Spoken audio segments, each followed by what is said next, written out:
মা ফাতেমার নয়ন মনি হযরত আলীর জান, মা ফাতেমার নয়ন মনি হযরত আলীর জান।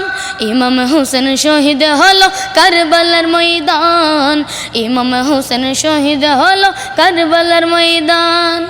দয়াল নবীর জবানে কারবালার বয়ানে, দয়াল নবীর জবানে কারবালার বয়ানে আমাদের রাসূল শহীদ হবে হাদিসের প্রমাণ। ইমাম হোসেন শহীদ হলো কারবালার ময়দান, ইমাম হোসেন শহীদ হলো কারবালার ময়দান। ঈদের দিনে নতুন পোশাক পরল সকলে, হাসান হোসেন কান্দে নানা পোশাক দাও বলে। দয়াল নবী করল দাওয়া অগরবানা, জান্নাত হতে কুদরতেরই পোশাক পাঠাও না। লাল সবুজের সেই পোশাকে, লাল সবুজের সেই পোশাকে কারবালারি শান।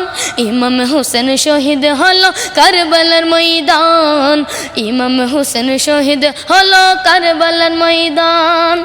মা ফাতেমার নয়ন মনি হযরত আলীর জান, মা ফাতেমার নয়ন মনি হযরত আলীর জান। ইমাম হোসেন শহীদ হলো কারবালার ময়দান, ইমাম হোসেন শহীদ হলো কারবালার ময়দান। লাল রঙের পোশাক হাতে মাটি নিল হাতে, এই মাটির কাহিনী হবে হুসাইনের সাথে। সীমার যখন করবে জগৎ। আচ্ছা আচ্ছা আচ্ছা, এখানে দাঁড়াও।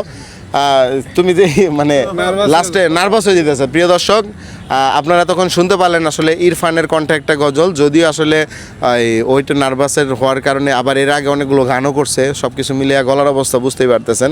তো যতটুকু গজল শুনলেন আপনাদের কাছে কেমন লাগলো কমেন্টে জানাবেন।